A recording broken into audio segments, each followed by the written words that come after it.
এই গল্পটা পাঠিয়েছে রংপুর থেকে জুথি নামের একজন। সালটা 2017, সন্ধ্যা 7:46। কাল আমার টেস্ট পরীক্ষা শুরু, এসএসসি দিব, পরীক্ষার প্রিপারেশন নিচ্ছিলাম।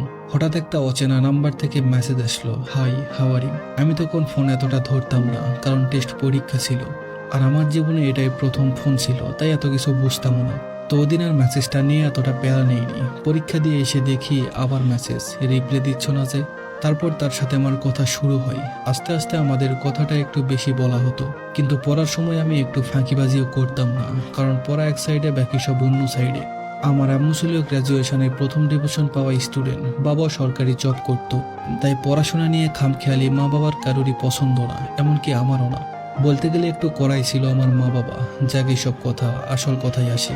দেখতে দেখতে আমার বোর্ড পরীক্ষা চলে এসেছে। তার সাথে আমার তখন একটা সম্পর্ক হয়। সে একদিন হঠাৎ করে আবদার করে তার সাথে দেখা করতে হবে, সে ঢাকায় আসবে। বললাম আমার পরীক্ষা আর মাত্র 3টা আছে, শেষ করে নেই, তারপরে এসেও সারাদিন ঘুরবো। ও বলে না, পরীক্ষা দিতে হবে না, আমরা ঘুরবো। তাকে আমি অনেক ভালোবাসতাম, সেও বাসত। সে ছিল মাদ্রাসার স্টুডেন্ট, মানে পড়াশোনা শেষ মাদ্রাসা।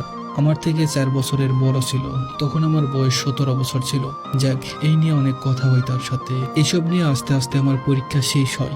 এরপর ওকে যখন বলি আসো দেখা করি, ও বলে টাকা নেই আমার কাছে, আসতে পারবে না। আমাদের সেই কথা হতো ভিডিও কলে, অডিও কলে, এটুকুই দেখা তার সাথে আমার। দেখতে দেখতে 7-8 মাস চলে যায়, ভালোই যাচ্ছিল দিন। আমার পরিবারের প্রায় সবাই জানতো ওর কথা, এমনকি বিয়ে ঠিক করে ফেলেছে। তারপর আমি কলেজে ভর্তি হই ভালো একটা রেজাল্ট নিয়ে। সে খুব খুশি হয়। তার পাশাপাশি আমি কয়েকটা টিউশন পাই, সেখান থেকে আমার হাত খরচ হয়ে যেত। ওকে বললাম আর কতদিন, আসো দেখা করি, টাকা আমি দিব, তুমি শুধু আসার ভাড়াটা নিয়ে আসো, বাকি সব আমি দিব, সমস্যা নেই। 2019 সাল চলে গেল, সে আসলো না। আমার কলেজও শেষ হতে যাচ্ছে। এতটা পরিমাণ ভালোবাসতাম তাকে, তার জন্য নিজেকে পুরোই বদলে ফেলেছিলাম। হিজাব ছাড়া কোথাও যেতাম না, বোরকা তো মাস্ট। মারহাম নন মারহাম মেনে চলতাম।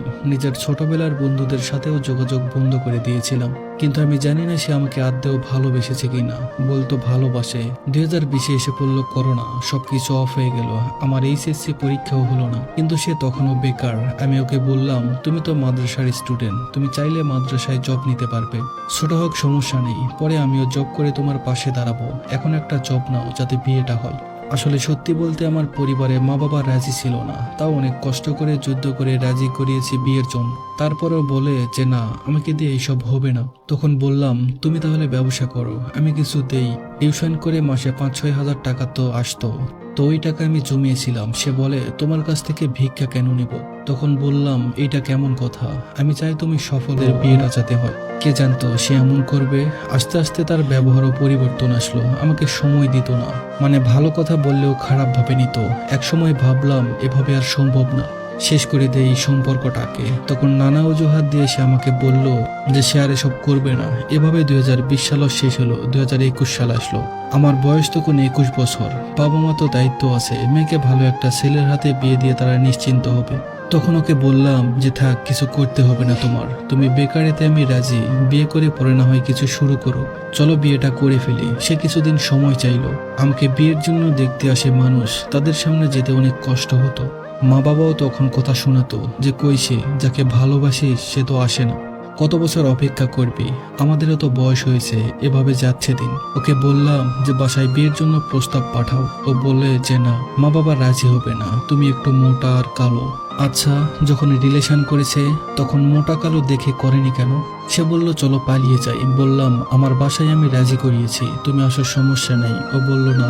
তখন বললাম ঠিক আছে, চলো পালিয়ে যাই। এই যে বলল পালিয়ে যাওয়ার কথা, সে আর আসলো না। তার ফোন বন্ধ, সবকিছু বন্ধ, যোগাযোগ করতেও পারছি না। কি করব কিছুই বুঝতে পারছিলাম না। মা বাবার কাছেও নিচু হলাম তার জন্য। আমার মা বাবা আমার বিয়ে ঠিক করে ফেলেছে 2021 সালের সেপ্টেম্বরের 26 তারিখে। এর মধ্যে হঠাৎ একদিন মেসেজ দিয়ে বলে কেমন আছো। তখন বললাম যে কই ছিলে, আমার বিয়ে ঠিক হয়ে গেছে, কিছু করো, আসো পালিয়ে যাই। সে বলল এইসব শুনতে আমি তোমাকে মেসেজ দেইনি, আর আমি বিয়ে করব না তোমাকে, যা ইচ্ছে করো, আমাকে বলবে না। এইসব শুনে আমার পায়ের তলা থেকে মাটি সরে গেছে। নিজেকে অনেকটা ছোট মনে হচ্ছিল, যে কাকে ভালোবাসলাম, কার জন্য নিজেকে পরিবর্তন করলাম। তখন মরে যেতে মন চাচ্ছিল। মা বাবার মুখের দিকে তাকিয়ে কিছুই করলাম না। এর কিছুদিন পর আমার বিয়ে হয়। মা বাবা যেখানে বিয়ে ঠিক করেছে সেখানেই আমার সাথে সব যোগাযোগ বন্ধ করে দিয়েছে। তারপর 2024 সালের নভেম্বরের 26 তারিখ হঠাৎ মেসেজ আসলো আমার প্রাক্তনের। আমি আশা করিনি সে মেসেজ দিবে, তখন জানতে পারলাম তার বিয়ে হয়েছে। 2021-এর সেপ্টেম্বরে আমার বিয়ে হয়েছে, আর আমার প্রাক্তন বিয়ে করেছে 2021-এর মার্চ মাসে, মানে আমার বিয়ের আগে। তখনও তার সাথে আমার কথা হতো ফোনে। আমাকে একটু বুঝতে দেয়নি যে তার বিয়ে হয়ে গেছিল। তার এখন 2 বছরের একটা বাচ্চা আছে। তখন সে তো বেকার ছিল, তাহলে আমি তো বেকার অবস্থাতেই রাজি ছিলাম তার হাত ধরতে সারা জীবনের জন্য।